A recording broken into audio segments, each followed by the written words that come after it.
It was 1987 and I was driving through the fen. It was dark, it was night time, it was completely dark, pitch dark in the fen. And the car lights, as I turned a 90-degree corner, there was a courting couple in a car on the corner.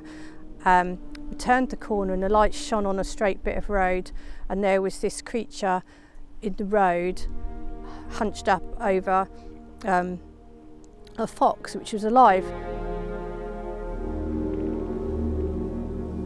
It's nocturnal, it's a carnivore because it had the fox. It captured a fox alive in pitch darkness, which is an extraordinary predator. Extraordinary. And being a farmer's daughter and I could identify a fox and know the size of a fox to get the perspective of the size of this creature. The light startled it and it stood up on two legs, and the fox shot off from one direction into a field into the darkness, and this creature was on two legs and it sauntered and it turned around and it walked into the field on the opposite direction.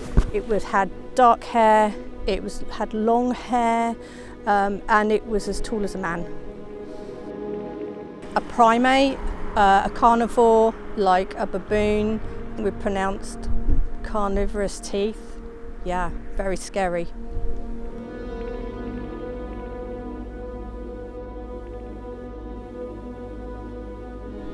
Found out now that it's called the shug monkey, and other people have seen it between Wilburton and Cottenham on the fen road there at night time, and it can run really, really fast on four legs and it saunters on two. When I saw this creature, I was in total disbelief. I was like, how can I have seen something on two legs of that size and proportion? We didn't have anything in Britain like that we knew of. I was absolutely terrified. All I could think of was a bear, but it wasn't the same as a bear.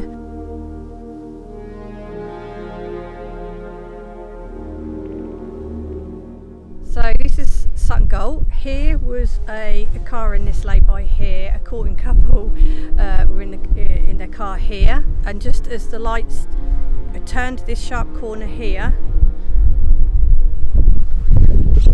the lights of the car shone on this straight road here.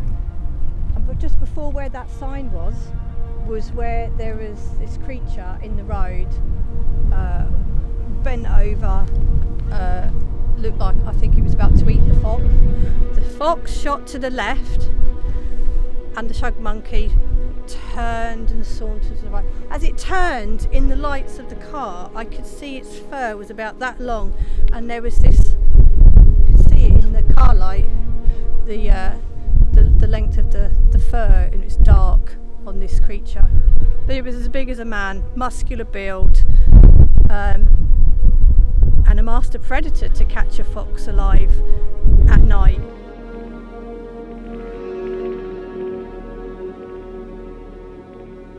This spot right here is right where it was. Here. Yeah. And how does it feel to be back here?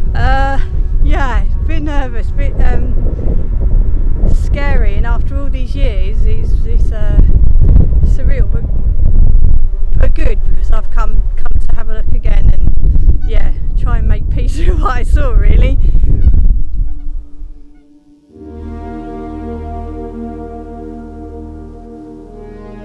So the creature was here, and the people in the car are just a few metres away, and that really terrified me, that these people would not have known that this creature was there, just a few metres away, and a predator. It's very scary.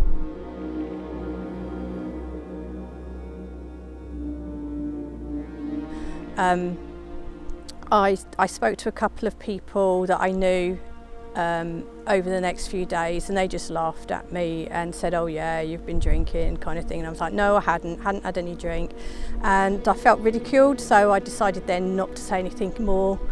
And it was about a year or so later, when I was at work and things were quiet, when my boss started talking about different stories to try and scare each other, and then I told them what I'd seen. And she was like, wow, I know someone who's talked about that, who's seen it, or knows people who've seen it. And she said, next time I see her, I'll get her to come in and talk to you. So I said, okay. So a few weeks later, this lady came in and she said to me, my boss said to me, oh, this lady's in, can you talk to her? So I told her that I'd seen down the fen, and she said, you've seen the shug monkey. And I was like, oh, okay. And she said, other people have seen it between the Cottenham 20 pence road from Wilburton to Cottenham, and it runs really fast. And she said she'd tried to get her husband to drive her up and down the road in the night, in the dark, to try and see it, because she really, really wanted to see it as well. And she said I was lucky to have seen it. But yeah, so there are other people out there that have seen it. I'm not the only one. Back in 1987, we didn't have the internet, we didn't have mobile phones or anything to take pictures or films of this creature. No one else to talk to about it, so it was like a year and a half later when I found out what it was called. And now I've done a little bit of research, and it's been seen in other places, and it's folklore from many, many years. People have had sightings over years in Rendlesham Forest and other places in East Anglia. Yeah, so I'm far from alone. So that's reassuring for me to know that there are other people out there that have seen it. But obviously they probably feel like me and not come forward for fear of ridicule.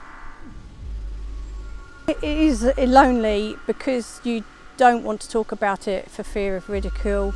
It's been a very long time now, and I still, don't talk about it to other people. I'm talking about it now because I think it's worth to be said, and there is definitely something else out there that we don't know at the moment.